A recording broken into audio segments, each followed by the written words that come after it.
All right, so for this particular conversation, I would like you guys to pull your packet that goes over tissue types. And with this particular conversation, we have 4 different types of tissues that are in the human body. We're only going to really focus on 2 of those. And the other 2 we cover quite a bit when we get into those individual chapters as we move forward. So we don't spend quite as much time on them. So when we look at tissues, and looking at the levels of biological organization, cell is the most basic unit that you have in biology. That is the smallest form of life you can possibly have. And from there, when you start getting different types of cells working together to carry out a job or a task, that is known as the tissue level.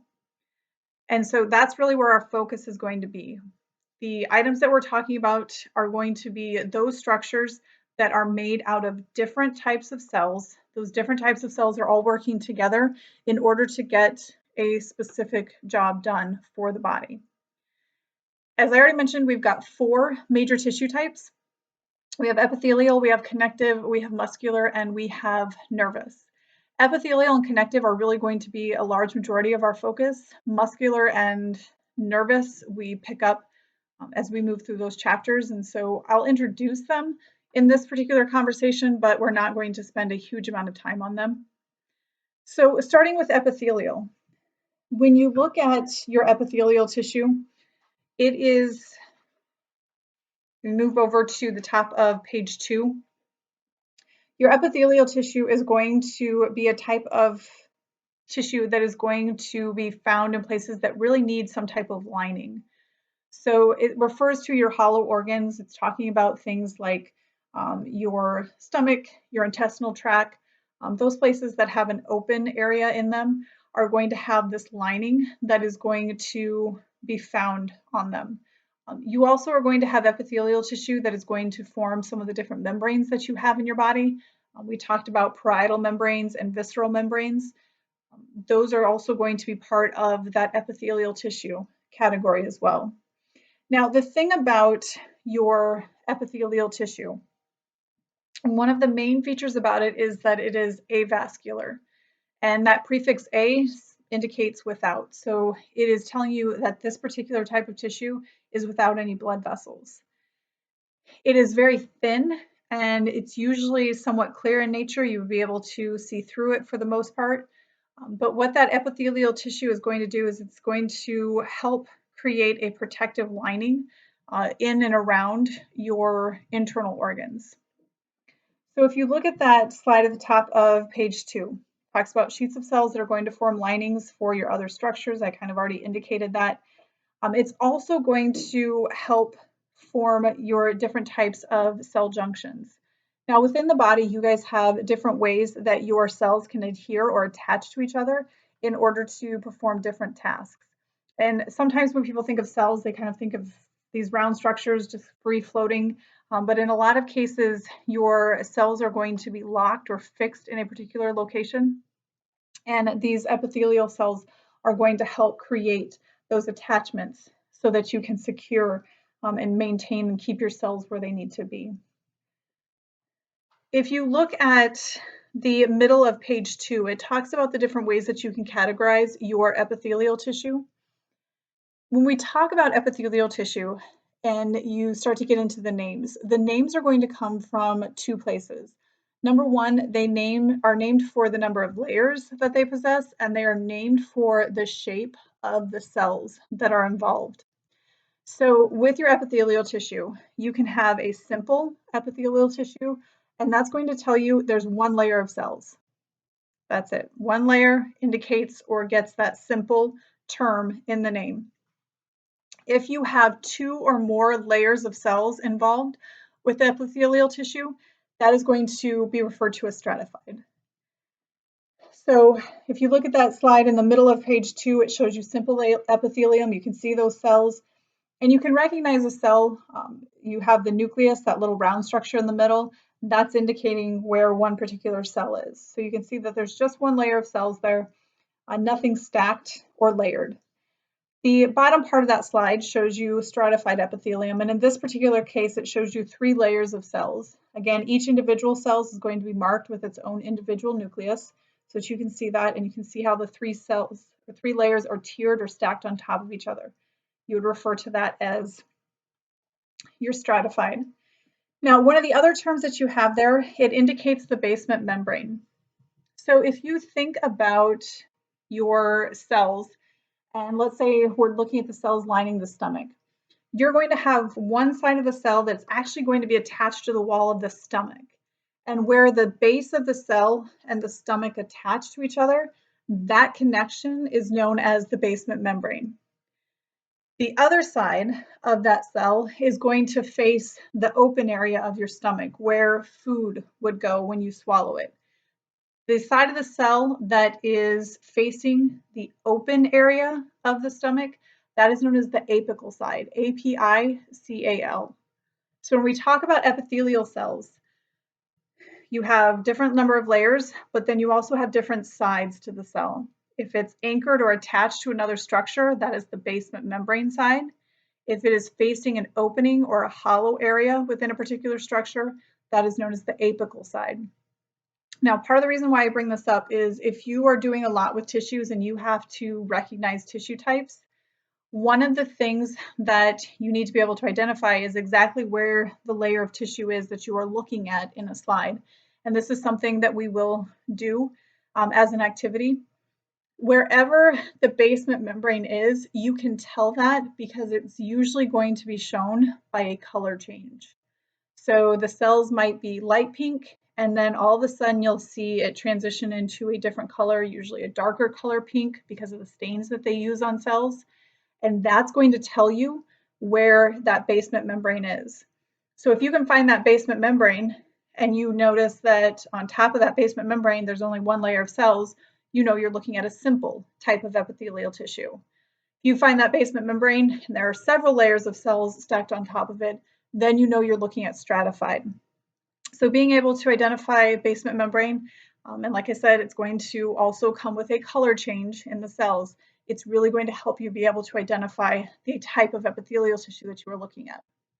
So the second thing that your epithelial tissues will be named for is the shape of the cell. And you can have what is known as, this is the bottom slide that you guys have on page 2. The first type cell shape that you can have is known as squamous. And if I asked you guys to envision a cell or to quick draw a cell on your paper, everybody's probably going to give me a nice round circle. That's just kind of the image we have ingrained in our brains as to what a cell should look like.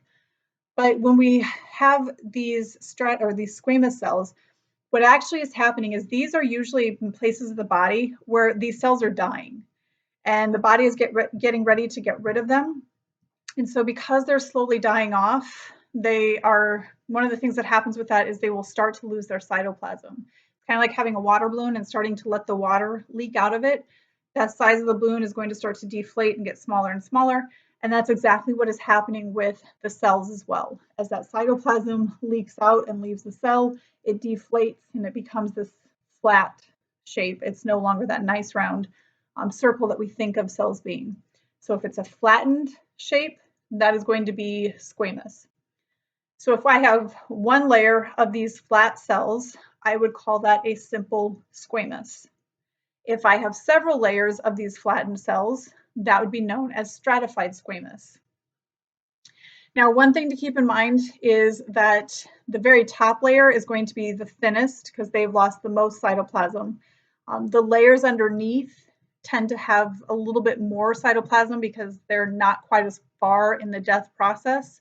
And so they'll take on a little bit more of a normal cell shape. So that's another thing that you kind of need to look for when you're identifying the different types of epithelial tissue. The other cell shape that we have is cuboidal.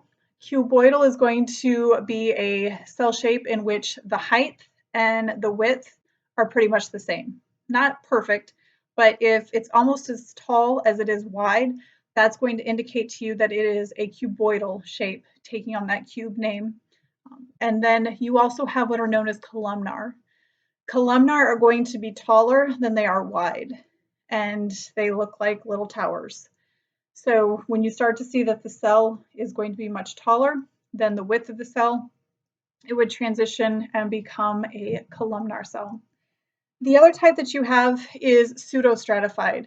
And pseudo comes from the word false or fake, and stratified indicates layers. So it's in the name, it's telling you fake layers. Pseudostratified is going to have the appearance of having multiple layers, but if you really look at it, it's one cell.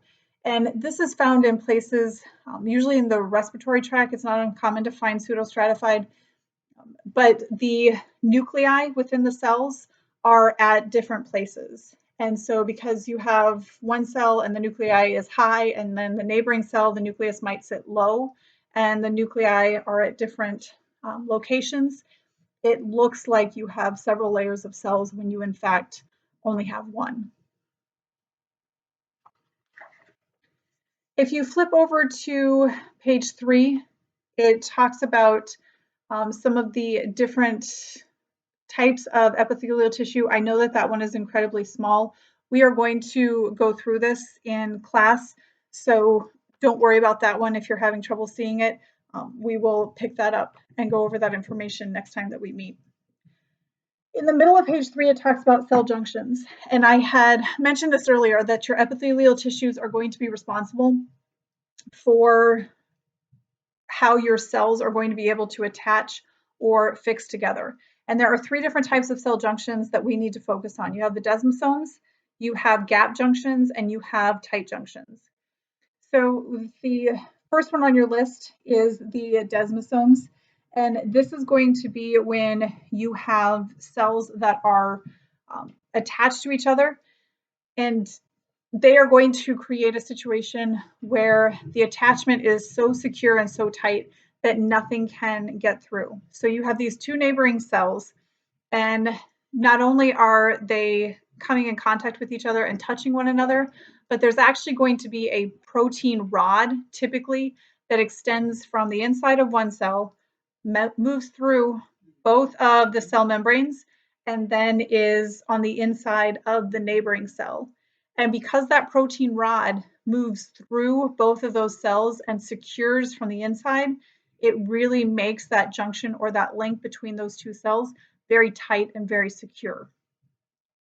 Now, very close to that is the tight junctions.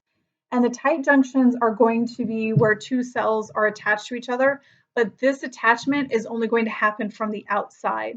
So the cell membranes, the outer part of the cell, those are going to be attached to each other, but that is a connection that happens on the outside only. You would find this in places where you don't necessarily want different ions or different material to be able to pass in between the cells.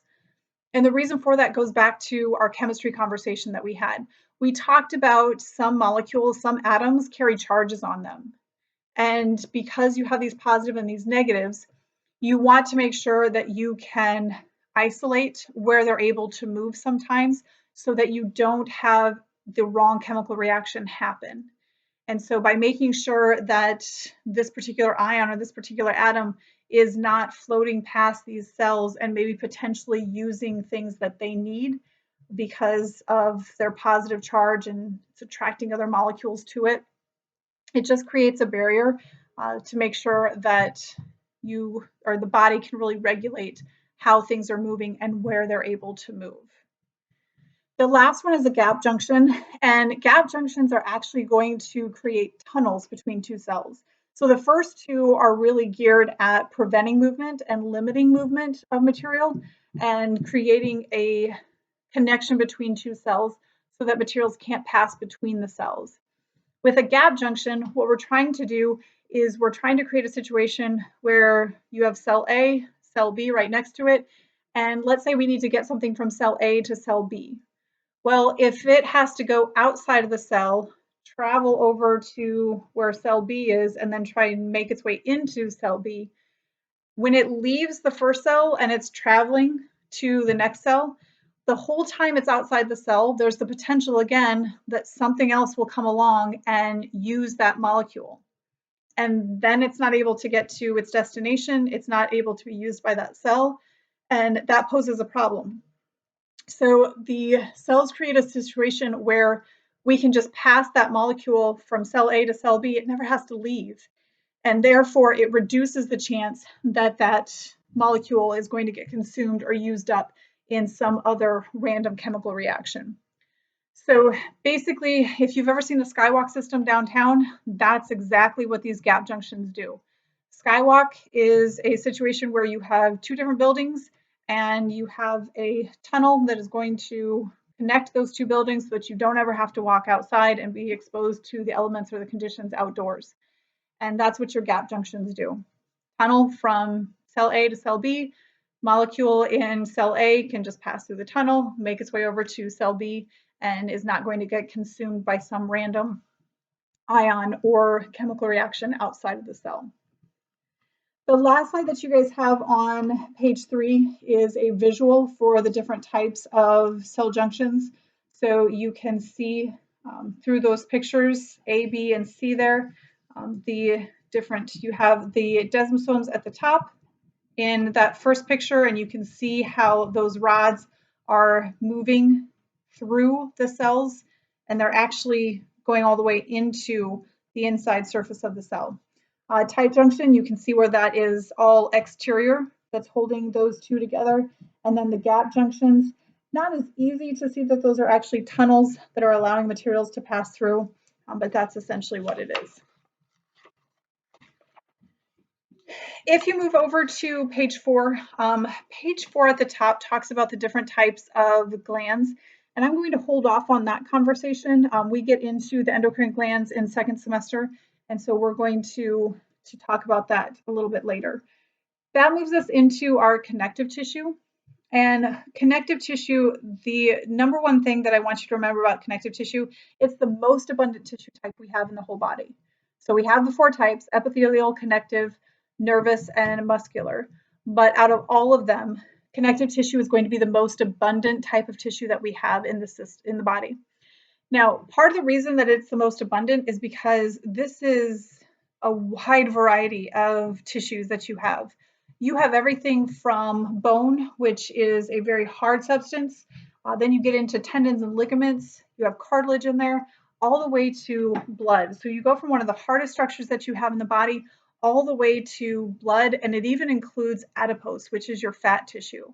So just a very dynamic, wide range of tissue types that you have here. Now, the connection, so how does blood and fat end up with bone tissue? In embryological development, the cells that form and give rise to bones are also the same cells that are going to give rise to your blood cells and your fat cells and all of those. So because they have the same origin in embryological development, that's why they all fall into this connective tissue category. Now, one of the biggest differences with your epithelial and your connective tissues is in the epithelial tissue, you are not going to see the presence of any fibers. If you notice fibers in a slide or a tissue sample that you are looking at, you immediately know that you are looking at a connective tissue. In your epithelials, we talked about the basement membrane, which is secured to a structure, and then the apical side, which is open. In your epithelial slides, it's not uncommon to see a big open, looks like a bubble, where that open space or that apical side of the cells are facing. So if you see a lumen, a wide open space, going to indicate that you're looking epithelial. And if you start to see fibers, that's going to indicate that you are looking at a connective tissue slide.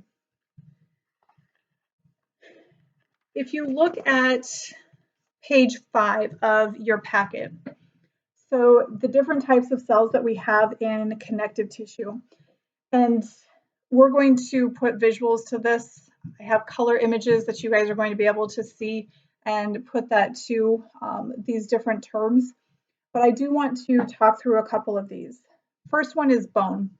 In identifying your bone tissue, this is usually a pretty easy one to identify because it looks like targets. Your bone tissue is actually made out of concentric rings. So you start with one kind of bullseye, so to speak, and then you'll see the layers moving out from that, creating what looks like a target.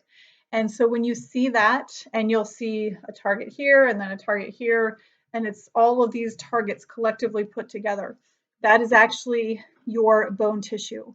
And because it has a very distinct pattern to it, once you've seen a couple, usually becomes very easy for people to be able to identify bone tissue.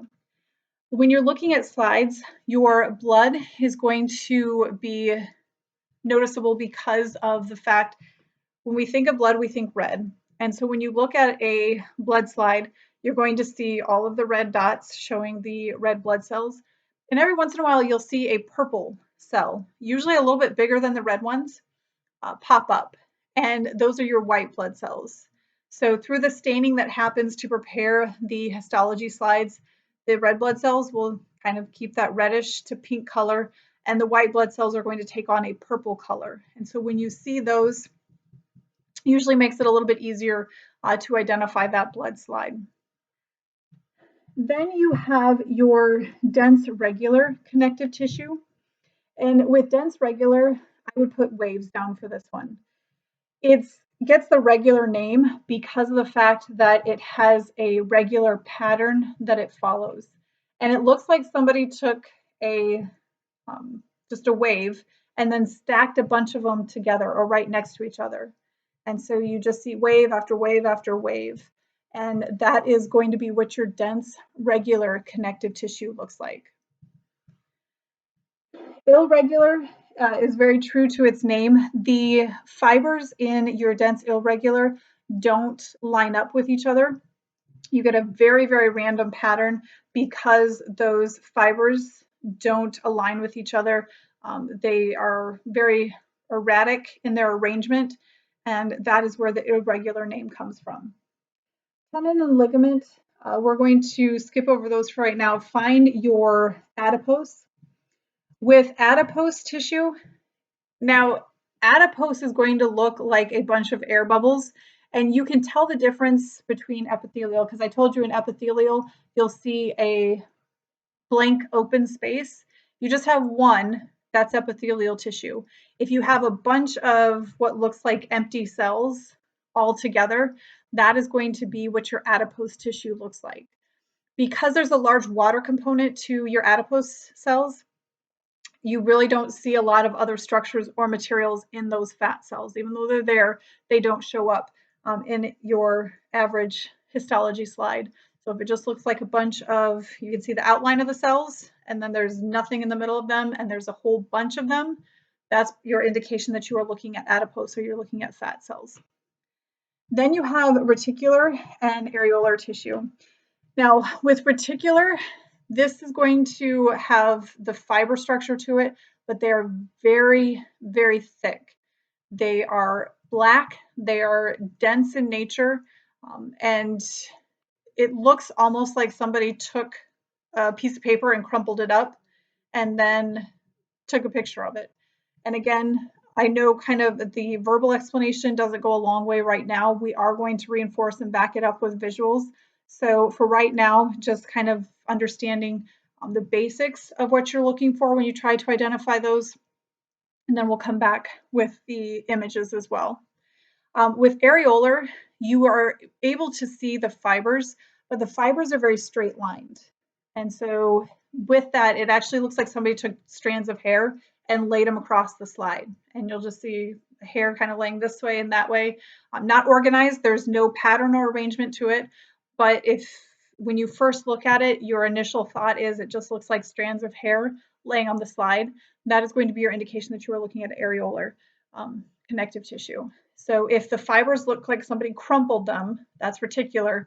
But if the fibers are straight lined, that is areolar tissue. Now, the last two that we have on there refer to your muscle tissue and your nervous tissue.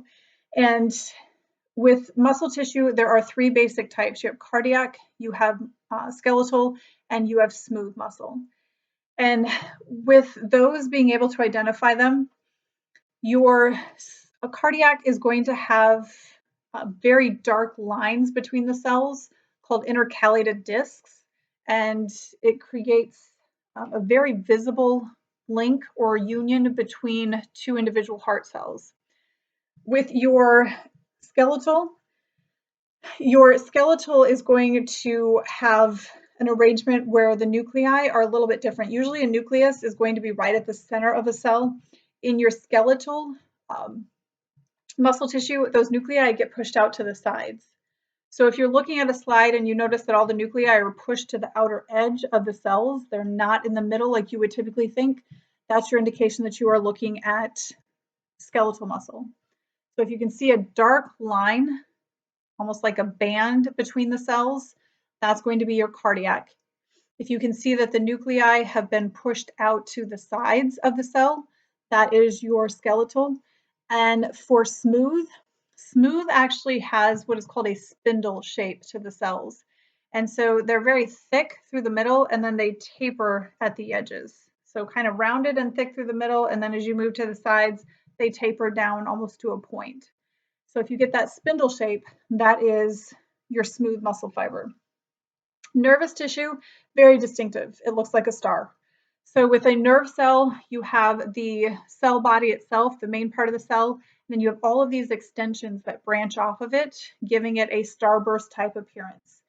Because of the stain that they use for nervous tissue, they usually have to use a silver or a gold. And so that is another indication right off the bat that you are looking at nervous tissue if you see that silver tint to it or if you see a gold tint to it. It's not always the case, but if you see that coloration, that is going to be a clue that it is a nerve cell that you are looking at.